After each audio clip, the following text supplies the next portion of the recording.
Salutations à ma communauté bien-aimée à travers le monde. Aujourd'hui, nous allons parler de la philosophie du lion. Car on dit souvent, la nature ne vous enseigne-t-elle pas? Nous devons tirer des informations à partir de la nature.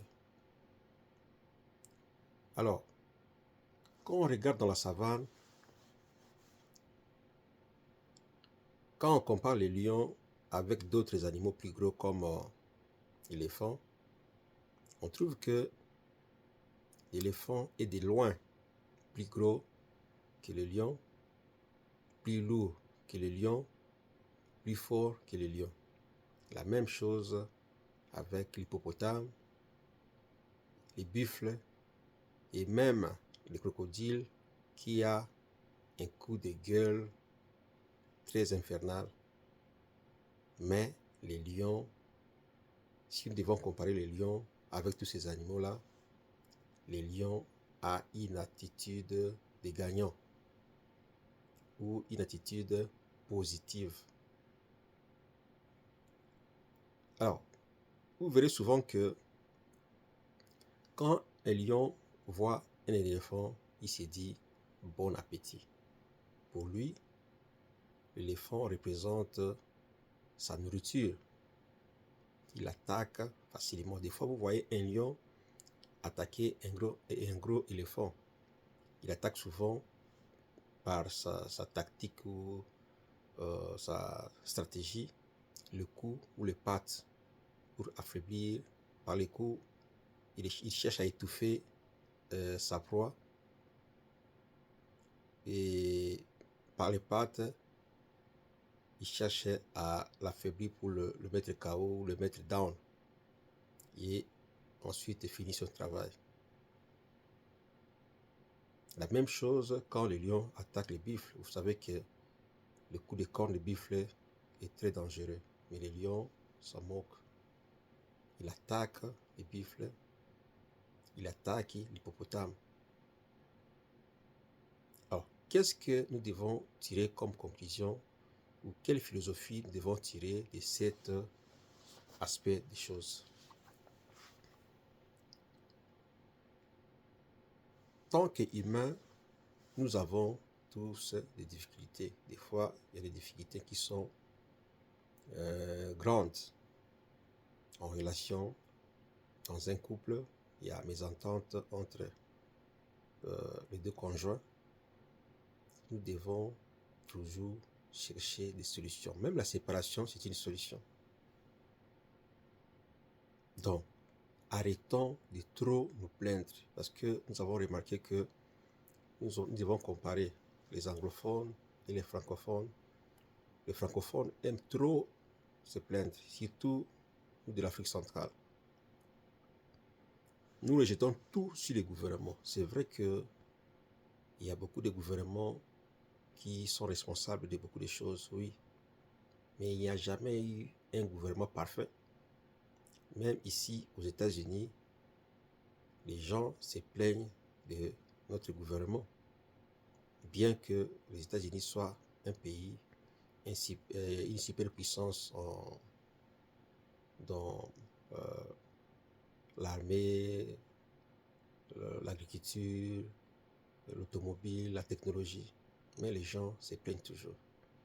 Donc, il n'y a pas un gouvernement parfait.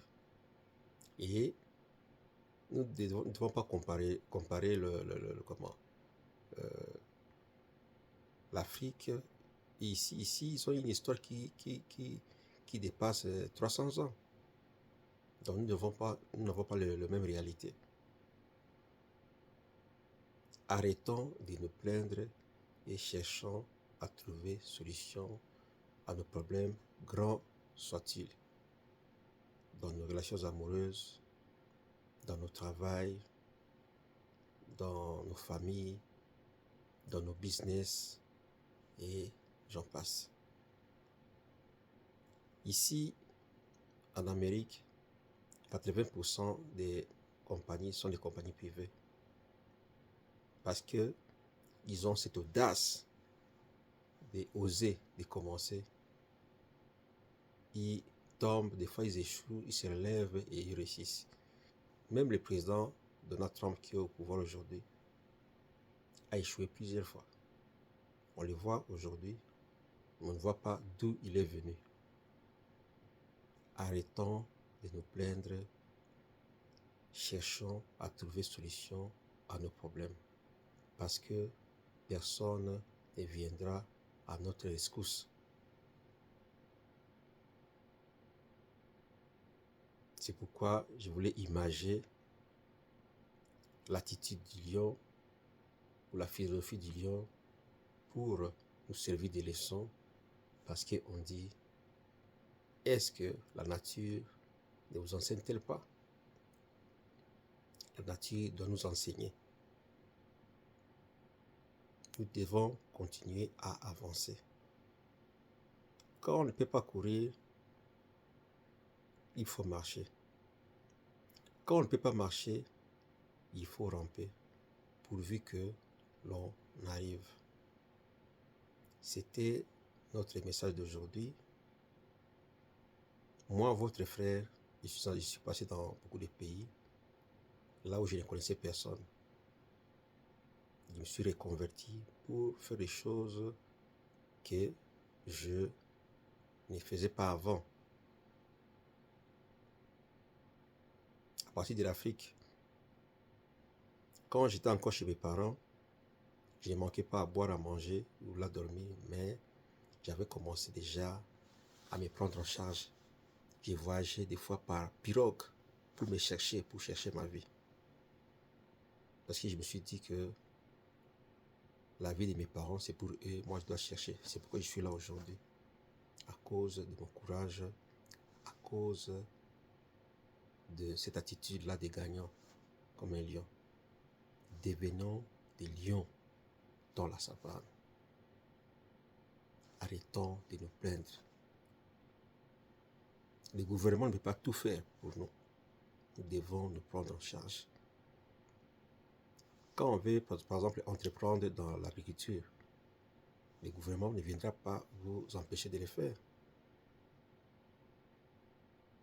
J'ai posé une fois la question à un de mes amis, un ingénieur agronome.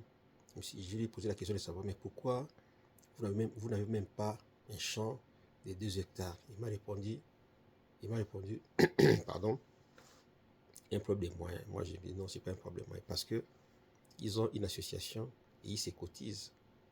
On peut utiliser cet argent-là pour ne fût-ce que louer un lopin de terre et commencer quelque chose. Pourquoi ils ne le font pas? C'est parce que il y a la peur de l'inconnu. On développe l'attitude des gagnants. On voit les problèmes, on voit la négativité avant même de commencer. Il faut commencer, il faut prendre des risques et mesurer, avancer. Quand on tombe, on se relève, on continue. Je vous ai parlé de mon investissement dans l'agriculture. J'ai tout perdu à cause de l'affrontement entre des communautés, des tribus. J'ai perdu toute la récolte, j'ai tout perdu. Les fonds injectés, j'ai tout perdu. Mais je peux me plaindre 1 ou 2 fois. Et après, je dois trouver des solutions. Je recommence encore pour avancer. Arrêtons de nous plaindre, mettons-nous au travail, affrontons nos problèmes parce que personne ne viendra à notre rescousse. C'était notre message pour aujourd'hui.